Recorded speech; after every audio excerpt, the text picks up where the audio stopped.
It's time for another Out and About with Jamie Grout, and I'm excited to be talking with Carol Kramer today. Carol is quite an exciting person to chat with. She's been around Newton for a long time with her late husband, Fritz, who, of course, was a pastor at St. Luke's Episcopal Church in Newton. And she and her late husband were recently honored by Jasper County Conservation with their new project that they have on the outskirts of Newton with their new nature center with Kramer Park. And that's because she's been on the board of the Jasper County Conservation Center for a number of years and being involved with that organization. And part of that goes back to her Native American roots. And she'll tell us about that in just a few moments with the podcast and why she got involved in that organization. It's a very fascinating conversation that I think you're going to enjoy. But first of all, let's hear from our sponsors, including Newton Clinic. If you're feeling under the weather, Newton Clinic offers same-day appointments to get you feeling better, faster. Call or text 641-792-2112 to schedule your visit at Newton Clinic. And remember, they have a new provider at Newton Clinic, Kenzie Heiser. She's taking new patients at Newton Clinic. Ryan's Tire and Auto on First Avenue in Newton. At Ryan's Tire and Auto, they take pride in delivering more than just tires and vehicle maintenance. They provide an unwavering commitment to great service every time. As a locally owned and operated small business, they understand the importance of building lasting relationships with their valued customers. Their team of dedicated professionals is passionate about automobiles and committed to going that extra mile for you. Hey, they just did an oil change for me, and I need it because I drive back and forth to and from Des Moines every day, and they've taken good care of my Hyundai Elantra and put in a blower motor for my air conditioner, and that's really was needed over that hot summer that we have had, and also the rainy summer we've had. They put on new windshield wipers for me, too, and they do a great job with vehicle maintenance. I can attest to that at Ryan's Tire and Auto on First Avenue in Newton. Another fine sponsor we have, Advantage Credit Union in Newton. Financial fitness doesn't happen at the gym. This is your spotter, Ashley from Advantage Credit Union. We'll do the heavy lifting while you gain the power of loan pre-approval. This kind of muscle means you know exactly how much you can borrow for that next vehicle and what your payments will be. Plus, you have 30 days to shop any dealership for your purchase to work out. ACU membership is better than a gym membership because you actually own the place. Local money, local decisions, local service, and locally owned by you. Subject to credit approval, member NCUA. It's time for another Out and About with Jamie Grout podcast, and this time around we're talking with Carol Kramer, who, along with her late husband Fritz, have had Kramer Park named after them. And Carol, I'm very excited that that has happened. It's really something that is very well deserved on the part of you and your late husband. And first of all, I guess I want to ask, how long have you been involved with the Jasper County Conservation Board? It's been a number of years, I know that. I have been involved on the board since 1986. I was the first woman to be on the Conservation Board under Dennis Black, and also the first Native American or person of color. So why the involvement in nature? I go back as a Native American, back to Mother Earth all the time. My father wasn't a naturalist, but he was not trained that way. But he taught me so much and taught all of us so much, the love of Mother Earth. Whatever he took from Mother Earth, he put back. And we always had gardens. I grew up in the 4 seasons of the year. In the wintertime, we went to school, but then as soon as spring came, we did berry picking, and in the summertime, my dad was a lumberjack, so we lived in the woods, and I peeled pulp with my brothers, and in the fall was the big season of harvesting wild rice. And that was the main way for my family to get their money for the year. And so they would harvest the wild rice. My mother and dad would go out on a boat. He would stand behind her with a push pole, and she would, what they used to call, knock the rice in. There were 2 ricing sticks, and then she would be able to brush those into the boat. Then they would come home, and they'd come, we were in a camp actually, And then we would parch the rice. First, we'd have to lay it out so it dried out in the sun. And then we would have a big barrel that we put the rice in over open fire. And then we moved it and moved it and moved it until it parched. And then it would come out, and then my mother would fan it and throw it up in the air, and the chaff would go off. And then they would, my dad figured out a way to do this with the back of the car, but they used to jig it. They'd put the rice on the ground, and then with clean moccasins would stand on it until the husks came off. And so getting the wild rice like we know it today is a long process. But I still get all my wild rice from the reservation. That's very fascinating. Tell us a little bit more about your Native American roots. I know you've given talks on that before. Well, I was born on the reservation in Pine Point. I was taken to my grandfather. Where was Pine Point? Pine Point was up on the White Earth Reservation, northern Minnesota, about 100 miles from the Canadian border. So I was, as a baby, taken to my grandfather. I was very light complexioned for a baby because my mother she did have a white father that she never knew. But anyway, that's where I got my light complexion. And so my grandfather, Old Tawash, my mother's grandfather actually, he looked at me and said, "Na ayawabaskana jeans." In Ojibwe, that means poor little white blueberry. And so that's how I received my name of Wabaskana jeans. And I'm very proud of it because I was called that by my grandmas on the reservation. And then when I got to be 6 years old, then we went to the Indian school on the reservation, Pine Point Indian School. And I have some funny stories about that because we had all white teachers. And maybe I shouldn't tell this story. Shall I tell this? You can go ahead and tell whatever story you want. We're not on the radio. This is a podcast, so you can just say whatever you want to say, Carol. All right. Well, we used to have these teachers, and some of them, they were all white. We were all Indians, and we had this one teacher, and she had a big behind, and she was not nice to kids. She had a ruler that she would actually smack, especially the boys in the back of the head, and we didn't like that. And so we gave her an Indian name, and it meant big horse's butt. Okay. And that was not very nice, but it was our kind of subtle way of getting even. And so we would call her that and grin at each other and that sort of thing. Well, she kept hitting the kids, and in our reservation or with Indians, we don't believe in striking children and hitting children. There's other ways to discipline. And so I would tell them about what she was doing, and so my big dad decided he better go see this teacher, Mrs. Kircher. And so he went in to talk with her and told her, "Do not hit our children. And you must stop doing that." She said, "I would never hit Carol." He said, "If you had ever hit Carol, I'd have been here a long time ago." And so he said, "But you must stop this." She said, "But Mr. Annette," my dad's name, "the children like me." He said, "They do?" She said, "Yes, they have given me an Indian name." He said, "Really? What do they call you?" Well, she tried to say it something big, and she didn't say it correctly, but my dad knew exactly what it was. He said, "Do you know what that means?" She said, "Carol told me." He said, "Well, what did Carol tell you?" She told me it meant a beautiful rainbow. Well, my dad said, I will talk to her, and you stop hitting the children, and that will be it. All right? She said, "Thank you, Mr. Annette." And he came home. He called me up to his big chair. And when you get called by Daddy and to stand in front of him, you know that you probably have done something he wasn't happy with. Uh-oh.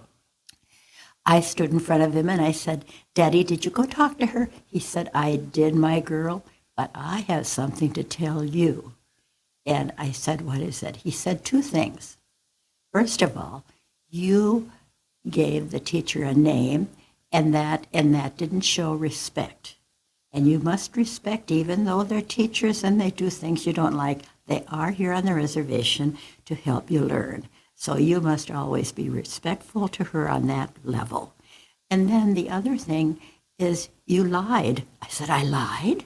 He said, yes, you did, my girl. He said, you gave her an Indian name. And I put my head down. He said, then you told her it meant a beautiful rainbow, didn't you? And I said, well, Daddy, he said, all right. He said, I'll tell you one thing for sure. He said, first of all, you have to go and tell the other kids that they have to stop calling her that name. And then you must stop it too. Okay, Daddy. So then he that was okay. That's the trouble I was in. And then that night we had our bedroom right next to theirs, and there was just a partition, so we could always hear them talking, he and Mama. And I heard him telling her, and they were laughing. and then I knew, well, it wasn't quite that bad. But anyway, that's a funny story. It is, and of course he was correct. You know, I became a teacher, and you need to respect teachers. Sure. Yeah. But I also used to give some of my students Indian names, which was kind of fun. Oh, you did? Oh, yes. Okay. Yes, All yes. right. Every once in a while, one of them would be kind of a big boy, and I would call him a big boy in Indian and that sort of thing. So, and I always, all through my years of teaching, I taught anti-racism, multicultural, to my students because I felt that was important for them to understand.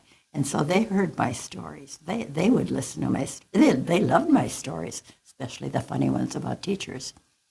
Or another one, I had stories about outhouses too. I was at outhouse. And they loved to hear that. And I had a little brother that I terrified sometimes, and they would say, tell us a story about Frankie. And so I love teaching. Well, that's great. How many years did you teach? I taught from 1986 until 2000. Well, that's fantastic. Yes. That is great. The beautiful thing about that is I have students come back now. Some of them have gray hair and they're a little bit older, but I love seeing them. That is a good thing. That's fantastic. What do you like best about being on the Jasper County Conservation Board, Carol? I like the idea that I am honoring Mother Earth. I like the idea that I'm helping children to learn how to better take care of our nature, how to take care of the animals. And I love that idea that we are bringing a lot of information and in conservation. That to me is most important. And then the other thing is we are building this nature center. And even though when I got to be 85, I thought, it might be time to relax a little bit, Carol. But then I wanted to see that nature center built because Fritz and I had worked so hard.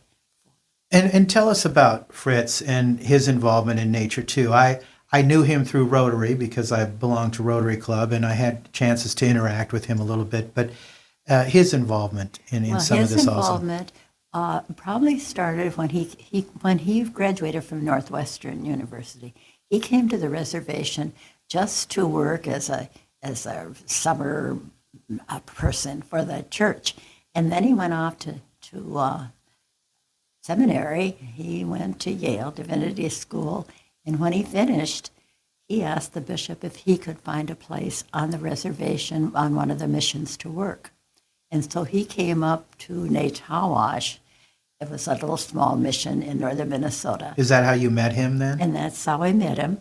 And he had these two missions, and he was always interested in the Four Seasons and watching the people there. That he learned so much from the people, and they gave him an Indian name. They used to call him Mekadale Kunawe Kwel Kishin. And after we'd been married for just a few months, I noticed the people in Natawash were calling him that. And I said, Fritz, do you know that what the Indians call you? He said, yeah, it's a long name. I said, do you know what it means? He said, I don't know. I thought it meant Fritz. I said, oh, come on. I said, Mekadale Quinaway, that's a man in a long black robe. Koyokashin means he will tell you the right path. Oh. And I said, and they call you that. He said, well, I know, but I answered anything. Oh, okay. And so his love of nature, his love of people, I think started years and years ago. And so when we came to Newton, and I became interested in in the idea of a nature center because I was teaching school, and I thought we had no place to take children to see nature, and we would take these field trips, but it wasn't enough. And so I had this idea, and Fritz and I talked about it, and he said, "Well, let's start saving some money, and maybe we can save enough to talk about it to other people that'd be interested in building one." So that's how he became involved. Well, this nature center's been a long time coming. Did you ever think it would happen, Carol? Well, probably about the time Fritz was sick, I realized, because I'd been on the board, that we really had kind of a lot of money that we could start thinking about it. And so Carrie Van Zandt has been, she's a masterful person in raising funds and in visions. Mm-hmm. And I have so much respect for her. What did you think when you heard that they were going to name Kramer Park? What was your first thought? My first thought was, let's just call it Newton Park. Oh, uh-huh. And because I didn't think that was, I kind of downplayed it actually a bit. And then when they had the sign put up and they had this big tarp over it and they asked us to come, I was out there to take the tarp down, but I was surprised that so many of my family members came. And my granddaughter came from Minneapolis, and she surprised me. And it is a magnificent thing for us, and I just wish Fritz could have been there, but I think he was there in spirit. Yeah, I'm sure he was. I'm definitely sure that he was. And what do you hope will come of the new nature center? What the future plans and whatnot? I have visions of programs being held out there. It's a good center for our whole programs that we have, and for our staff. Katie Cantu and Greg Olson they'll have offices there. We have a big room that they can have indoor displays, and there's a basement and the downstairs where there's a big auditorium type place where they can have programs. And so I look for the place to be used by the public, and especially children. Well, Katie recently spoke at our Rotary Club, and they're still raising some money for it. Oh, definitely. And definitely. What would you say to anybody listening that might want to help out? We are not finished. We have a lot of things to develop out there, and so anybody that wants to contribute, and of course we have a staff that we have to contribute to do also. So I would just say we are not finished. We have plenty of places where we can spend that money, and we have more things to do on the inside. Yeah, and I know the Conservation Commission would like to add another person to the staff, but unfortunately they're not able to do that at this point. But hopefully, well, we had another meeting this morning, and we are still talking about yeah, it. Hopefully they will at some point in the future be able to do that. I hope it's sooner than later. Yeah, it's great. And as a member of the Newton Rotary Club, I know that we've contributed to it also, and we're going to have I can't remember what the name of it is, but it's going to be kind of a water thing that when people come in and they'll be able to see that, and we'll have our Rotary logo there. So we're all excited about that. Oh, exactly. We can't wait till the ribbon cutting, the whole thing. And when is that supposed to be? Do you know, Carol? We're hoping it's going to be like in November. That is the initial goal. Good. Well, thank you for being a big part of this, and the honor of Kramer Park is well deserved for you and Fritz and your whole family. Thank you very much. Yeah. Well, thank you for taking the time to join us today. Well, I have enjoyed this. Carol Kramer, our interview guest today on Out and About with Jamie Grout. Other sponsors for this podcast include Jersey Freeze in Monroe, Lynette Baker Halo Branded Solutions, Westside Java Coffee Bar, and Made Right Sandwich Shop in Newton, serving breakfast 7 days a week. Other sponsors for this podcast include Jersey Freeze in Monroe, Lynette Baker Halo Branded Solutions, Westside Java Coffee Bar, and Made Right Sandwich Shop in Newton, serving breakfast 7 days a week.